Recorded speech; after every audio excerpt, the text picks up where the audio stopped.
Hey everyone, it's Simon Spiraled. Welcome back to Revolution Custom Standard. We've got some more league coverage here as we wait for the GP match that's scheduled to take place today. We have AllWhoWander back in the booth, but looking like it's a completely different deck, which is great, so that get a little diversity here. And kumrac, who seems to be on a deck I haven't seen in a little bit. What am I seeing here? Jund, possibly? Force Shutdown, Creation's Combustion as removal, Fabricated Anomaly, and then I'm seeing Nesian Woods and some Primal Fissures. Looks like Jund. Over on AllWhoWander's hand, Black-Red, looks like Butchery with Terminal Impact, Hell's Boon, could be a lot of burn. Looks pretty cool, not gonna lie. Wonder if we're going for the Butchery promo, unless that's already been found. I haven't stayed up to date on which of the promotional cards have already been found. For those of you who don't know, Revolution has a pretty cool system. Wherever or whenever a set gets introduced to the format, it usually comes with a few challenges. So there's alternate art. Usually it's like full art or done in a different style. I know GQ Chaos Reigns had a lot of Pokemon style art for a lot of cards that were already in the format, and I believe if you 4-1 league with them, you can unlock the promo, and it gets added to the format on the following month. Though, of course, there's my cat. She's saying hello. Yeah, well, she's not very happy because she keeps trying to jump into the booth and she's not allowed here. Yeah, I know, but that's your fault, not mine. All right.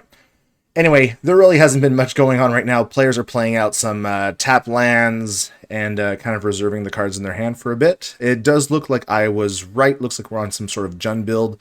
We'll see if there's a fourth color in there somewhere. Could be a cartographer skill. Deck. This card is really cool.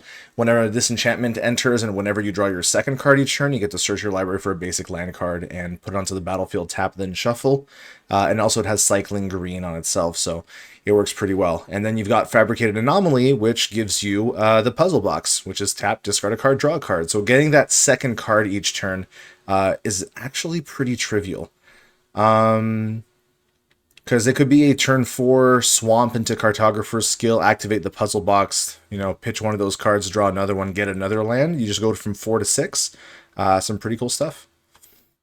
All right, well, the turn 3 Butchery, it came in. Of course, the Hell's Boon taking out the Fabricated Anomaly here. So Butchery is, whenever a source you control deals non-combat damage to an opponent, you get to draw a card and you lose a life. It triggers only once each turn, so good little safety valve here.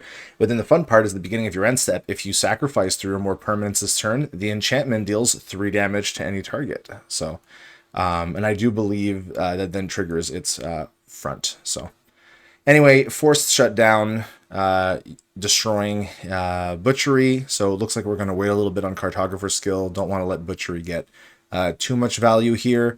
Tap Primal Fissure into Machinations to draw 2 cards. No artifact creature, but still. 3 life, 2 cards, 2 mana. Nothing wrong with that.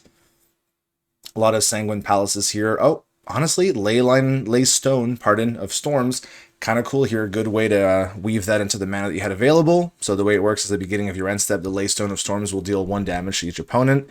Then if it's your first turn of the game, or you discarded a card named Laystone of Storms this turn, it then deals 1 damage to any target. There's a whole cycle of these in Cyberos. Pretty cool card, not gonna lie. So there's Cartographer skill.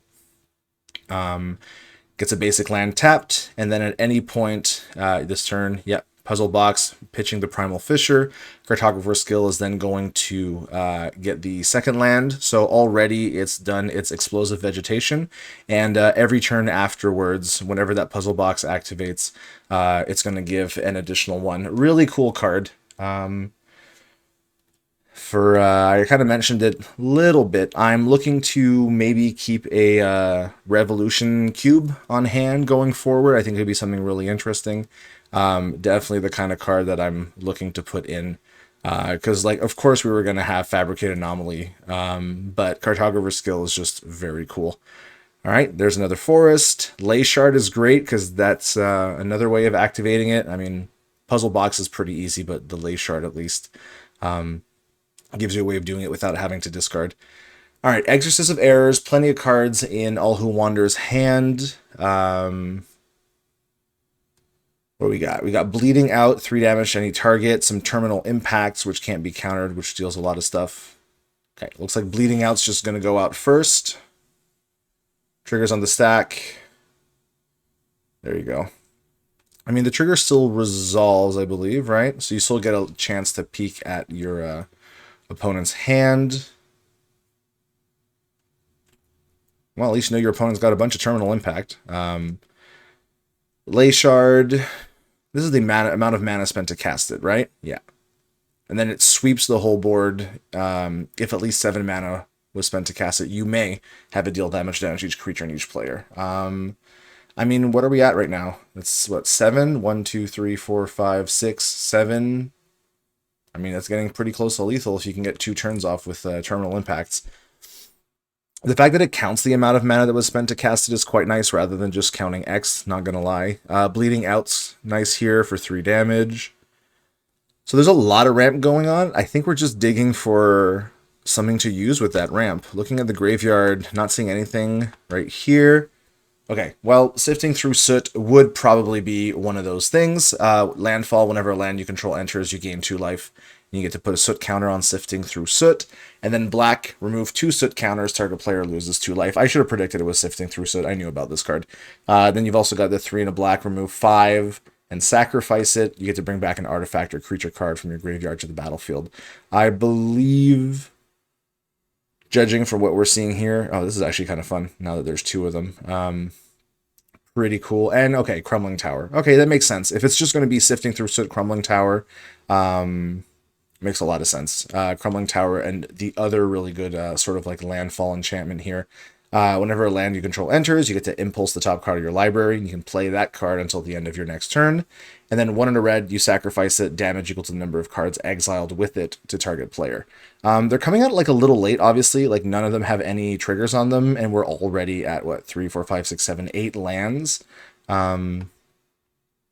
Yeah, this is what I figured. It's just going to be Terminal Impact. Then there's going to be the Laystone Ping for 6. And then next turn is Terminal Impact for lethal. I mean, yeah, if you don't put enough pressure and your opponent can get to huge amounts of mana, just finishing them off with Terminal Impact seems like a pretty good way to do it. It'd be actually kind of cool if kumrac had Terminal Impact. Not that I, would necessarily fit, but I mean, you definitely have the mana that you need to throw big lethal Terminal Impacts around. Yeah. So the land stuff is going to start here. That's the first one off of Cartographer's Skill. Then you play the Sanguine Palace, so then it will re-trigger. Very interesting when Crumbling Tower keeps finding lands, not going to lie. Sifting Through Soot is here at black. Well, this is only the second card each turn, but, it is what it is. Exorcist of Errors is going to take one of the Terminal Impacts. Like, the life off Sifting Through Soot is pretty good, right? Because 2 lands a turn, that's 4, but 1, 2, 3, 4, 5, 6, 7, 8. Okay. Managed to clear lethal here off Terminal Impact. What's going to be risky is if your opponent finds a,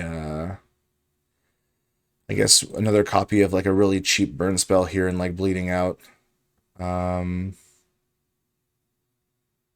Okay, well, cycling Laystone of Storms is pretty good here. Finding a land is fine. Laystone is gonna deal 2 damage.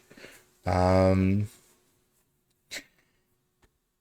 okay. I guess we're getting enough. I guess kumrac's getting enough life here right now off of Sifting Through Soot, especially that it's 2 life. That there's probably going to be what? Could be land from hand or land, obviously, from Crumbling Tower, and then the Cartographer's Skill, right? Off of the puzzle box. Yeah.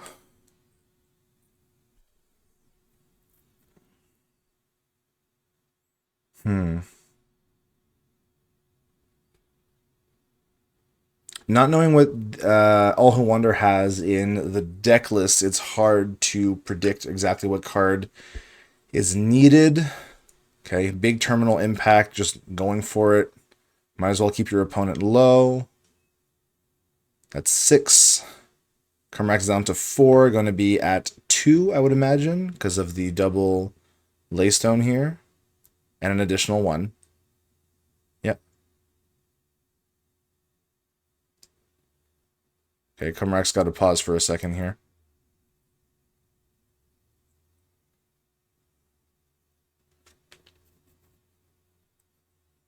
Okay, there we go. Gonna go probably back up to, oh my gosh, actually, the second cartographer skill is so big here. Never mind. The amount of life that's going to be gained here is just kind of gross. Okay. There's the second cartographer skill. Yeah, I wouldn't be too happy if I was on AllWhoWander right now. Did a lot of work to get your opponent super low, and now gonna gain just absurd amounts of life. That puzzle box is gonna trigger it twice. Wow. Oh, and finding more sifting through soots, I think, just kind of like seals the deal, right? You play out the sifting through soot first now. And I was looking for like big payoffs. Chronicle of Extinction is a good one. I mean, sure, it really just clears your opponents, but like, boy, does it clear your opponent.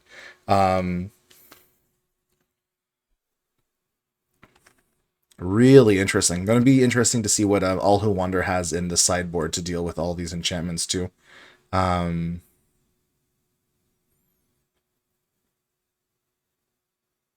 Yeah, wow. Sifting through soot here already at 5. That could be 1, 2, 3, 4.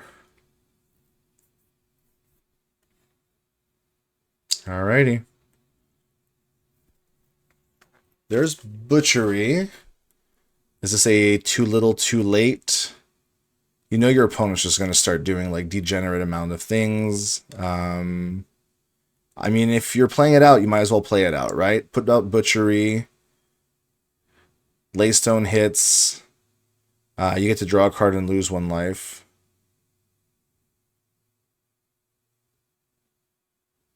Okay. Sifting through soot. All right, and that looks like it's a GG here on game 1.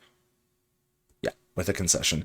Yeah, wow, honestly, the climb back was really huge. Yeah, I should have figured it was the Sifting Through Soot and Crumbling Tower Landfall deck with Cartographer skill. I haven't played enough with the card much, but I should have guessed it. We're going to let players do their quick sideboard, and we'll be back momentarily.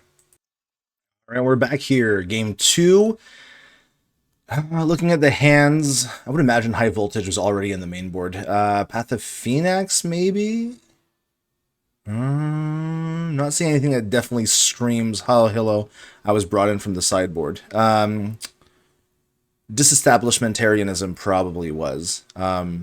I'm just going to call it Dis from now on. Just please don't make me say that name multiple times. It's funny as a joke, but it is annoying to say as a commentator. First turn Laystone of Storms. Laystorm does sound pretty cool, though. Is always fun, right? That's just 2 damage. It's a shock, and then it just keeps paying off. This cycle is really neat. I'm a big fan of it. Early Shigane Manor Burns is also quite neat. It's a kind of recurring damage that's just really fun with Butchery. Over on this turn, we don't have the Cartographer skill yet, but early copies of Sifting Through Soot do pay off in the long run. I mean... This nerfs the activated abilities, but I think it's more there for the exile, right? Okay, well, Shigane Manor Burns coming in hot. This card has just been everywhere. If you're in, like, red, this kind of early 2-drop just provides so much value. And I know that in general, like, councils, at least in MSCM, and I'm assuming the curators and Rev are also on the lookout for, like, scary non-creature value cards at 1 mana. But, I mean, Shigane Manor is at 2, so really not that bad. Looks like we pitched a Primal Fisher over here on AllWhoWanders. We found Hell's Boon and Laystone of Storms. Hell's Boon not going to have a target for a while. I mean, Fabricated Anomaly will provide one, but definitely not one that could be used right now. Laystone of Storms, I mean, sure, it really just clears your opponent's opponent. But I mean, Shigane Manor is at 2, so really not that bad. Looks like we pitched a Primal Fisher over here on AllWhoWanders. We found Hell's Boon and Laystone of Storms. Hell's Boon not going to have a target for a while. I mean, Fabricated Anomaly will provide one, but definitely not one that could be used right now. Laystone of Storms This is like the odd thing where you'd want to cycle it, but you can't really play it, right? So, Path of Phoenix it is. Your opponent's going to discard 2 cards and mill 2 cards. And then it's going to be lose 2 life, gain 2 life, and then for each opponent that's got 8 or more cards in the graveyard, you can exile one of them and then cast it. Not sure the opponent is going to get to 8, so it's really just there for the hit for 2 cards, mill 2 cards. That is going to put 4 in the yard, but 4 is not 8. An Aphanized Reveler would help finish that off, but I doubt that's the kind of card that's in this deck.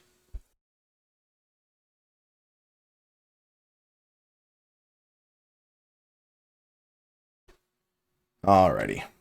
Now it's time for this Shigane Manor to go up to 2. Is there anything you're discarding? I mean, you probably want to keep your 4 shutdown, so... or not. Alrighty. Well, funnily enough, you're not going to be able to play the Cartographer's skill here, but if you do want to play... like, we're 1 short, right? If there was 1 extra treasure lying around or something, we could get a Cartographer's skill over here on kumrac side, but yeah.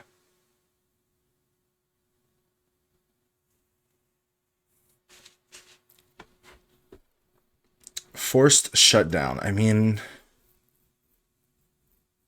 You don't probably care too much about Path of Phoenix's number 2, and it's unlikely that the 3 is going to do anything. So maybe you just play out Sifting Through Soot, get it out there, or Disestablishmentarianism. Okay, no, looks like... Oh, okay. Dang.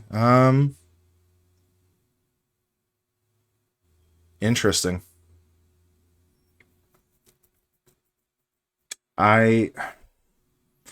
This thing doesn't loop. Maybe I'm missing something? Huh. I'm not sure if that's what I would have gone for. I mean, the 2 life... I mean, you took more damage from Forced Shutdown here. Yeah, maybe I'm just missing something. But for my read, I don't think Path of Phoenix was going to be the right choice here. There's Fabricated Anomaly. I'm pretty sure that thing's going to get high voltaged. But having the puzzle box is just really good. Honestly, this card is just proven to be fantastic. Like, the second half of Fabricated Anomaly is really good and has been game winning on some turns. But the puzzle box is quite good.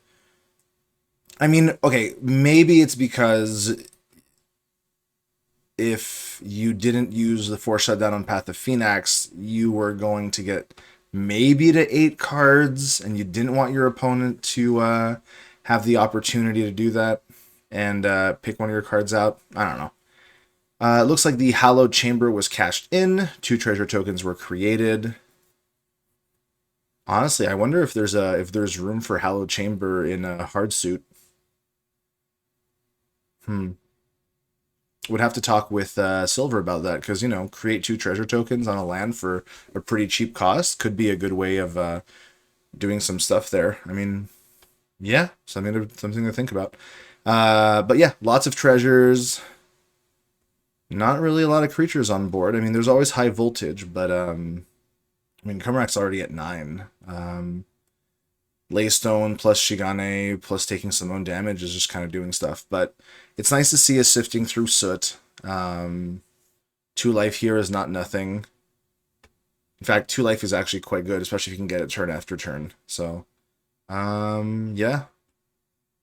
Fabricated Anomaly is activating... I'm guessing it's going to be an exile? Yeah. That's nice about the exile. Puts you further away from your opponent going with Path of Phoenix or anything like that. It's been a good counter. Okay, high voltage, 3 damage going at the face. Opponent's back to 8. You've got 1, 2, 3, 4, 5, 6, 7. Oh, actually, we got it here, right? Because Laystone does the extra 1. Oh, never mind. And we have Sanguine Palace. Yeah, honestly, all the treasure in the world and Terminal Impact just dealt enough. I wasn't counting that correctly. Dang. Just big damage, but let's see. Puzzle box. All right, a game three it is. Wow, there's actually a lot of damage really fast. The treasure tokens really sped up how fast that terminal impact was going to be. Pretty cool stuff. We'll see each other in game three. All right, no need to sideboard more. I think players are both pretty ready. Some different cards here. Let's do a quick sweep. So Furies of the Natural Order. I guess it's more for the... Well, never mind. It's gone. We'll look at it later. Lavaborn Slug makes a lot of sense to me in a Butchery deck. I mean, that's the kind of creature that you would want. Terminal Impact, Path of Phoenix, Butchery. I mean, all good stuff here with Mana and Palace and Primal Fisher. And then on this side, we've got Creation's Combustion, Shigane Manor, Exorcist, Cartographer's Skill. I mean, there's going to be plenty of ramp on both sides. So here's the Shigane Manor. Little tap treasure here. Starting to be a very common scene here. We're not done seeing this card around. There's the Slug. Man, the Slug is so nice with Butchery, honestly, especially because it's like 2 into 3. And it's the shiny version, too. Quite cool. Shigane finds a bunch of lands, honestly. Not bad. 3 basics and a treasure. Are we going right for Cartographer's Skill? Yes, we are. Early skill does a lot, so you're going to go get the 4th land. Just got to figure out a way to trigger the 2nd draw now, so Fabricated would be fantastic. But yeah. Alright, so we're on the main. Lavaborn Slug getting that damage in, playing the land, getting a damage in. And then cracking the land, getting a 3rd damage in. But I think you wait, you play out your Butchery first, and then you trigger Lavaborn Slug for the 3rd, right? Yeah. That was really cool. And then Butchery is going to draw a card, lose a life. Honestly, it's nice that there is at least 1 or 2 fetch lands just to trigger cards like this multiple times a turn. Really nice. Shigane Manor burns for 2. Exorcist. Yeah, this seems like a good time to do Exorcist. In fact, you could even do double Exorcist if you really need to. Not going to be able to Creation's Combustion that Butchery, though, but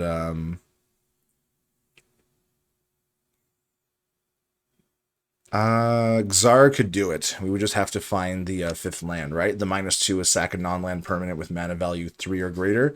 The only hit would be Butchery.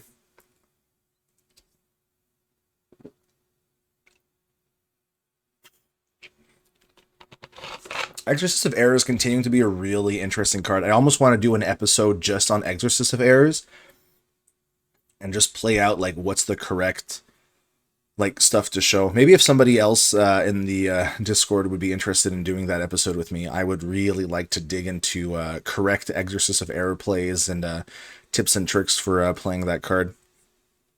And it's been a lot more fair than I expected. I remember at the beginning of the month, I was like, wow, this thing is nuts. But people have really been playing pretty well around it, and there are definite moments where it's not hitting that great. The card's just, I guess, would say it's strong, but it hasn't felt like abusively so.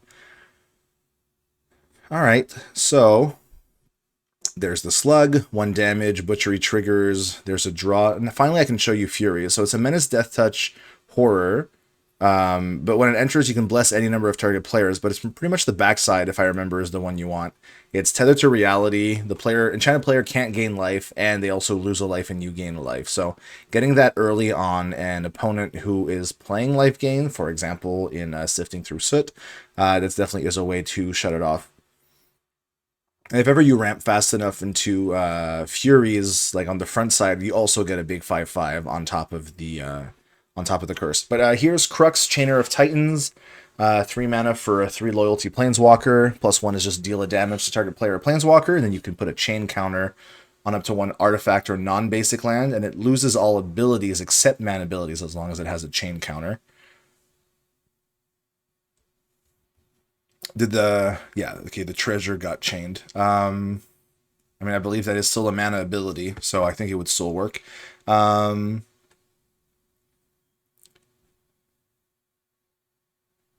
Was that the triple sacrifice? Yeah, at the beginning of your end step, if you sacrifice 3 or more permanents. So, yep, worked with all the treasures.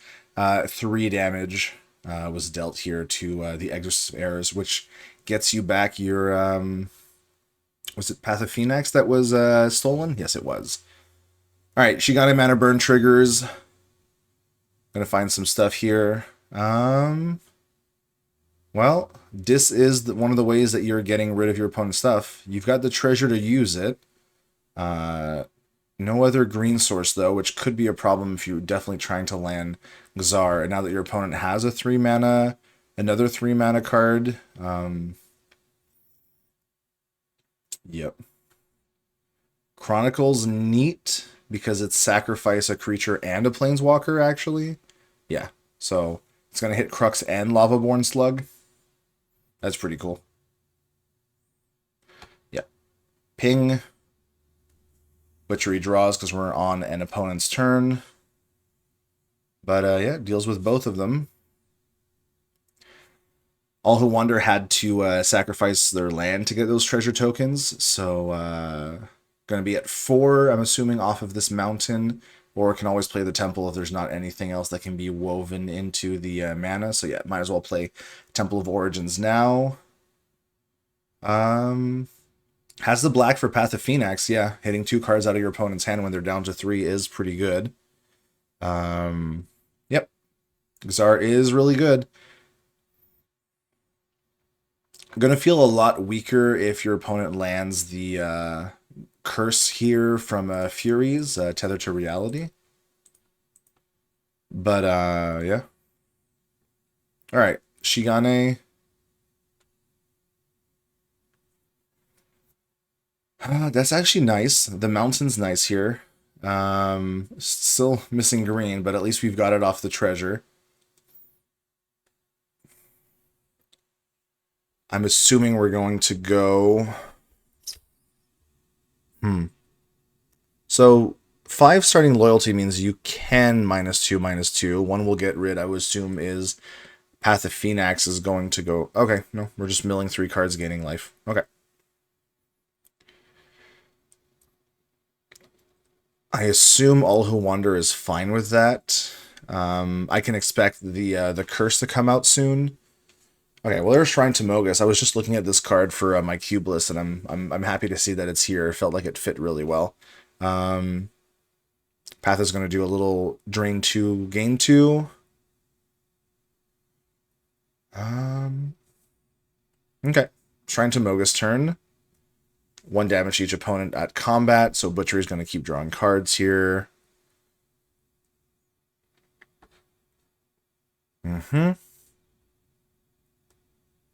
There's Terminal Impacts. I mean, they're only at 4 right now. I mean, 5, pardon, with the mountain. All right, good. I was wondering if we were going to see it. So there's Tether to Reality. Kumrac can no longer gain life. Has plenty of mana 3 to soak, but Xar could go, you know, -2, -2, -2. I mean, that's definitely a possibility.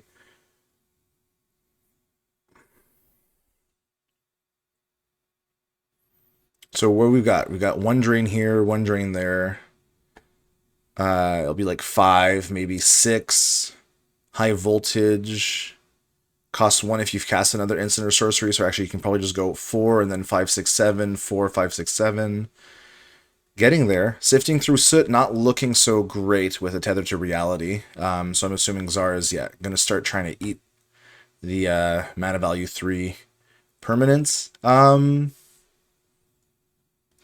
So Path of Phoenix is going to pick up a card from your opponent, right? It's exile a card from the graveyard. You can cast them with mana of any type. So if there's something in there that you feel your opponent... Yeah, that's what I was also thinking too. Like you might want to take one of your opponent's Chronicles to get rid of Xar himself, or pretty much anything else here. Maybe Butchery has run its course. You are protecting that Tether to Reality, so that's for sure. There's Crux. Crux is nice. No targets really for the +1, but And the -2 can't hit walkers either. Okay, well, maybe not so great here then. Alright. Path of Phoenix takes combustion. Yep, I guess that is the cheaper spell there. So Xar gets eaten by Creation's Combustion. Yeah, I guess the Chronicle didn't have a creature target, so it was better just to go for that. So there's the high voltages. It's nice to be able to sequence them in on this turn, and then Shrine's going to deal another one, puts kumrac down to 6, and then, yeah, Terminal Impact really just needs to get cast, and then with the Shrine to Mogus, that'll be lethal. I guess the answer is oh my gosh, I knew I wouldn't be able to pronounce that card. Disestablishmentarianism, and blow up the Tether to Reality is kind of like your one potential saving grace here. Dissect Intel would work if it wasn't for the fact that your opponent is running 2 Terminal Impacts in hand. Can forget, is there a Terminal Impact in the graveyard right now? There is not.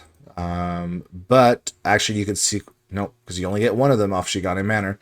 Darn, so you get to take one of the Terminal Impacts, but not both, and because they're exiled, actually, you wouldn't even be able to use Forget Their Names. It's not to the graveyard.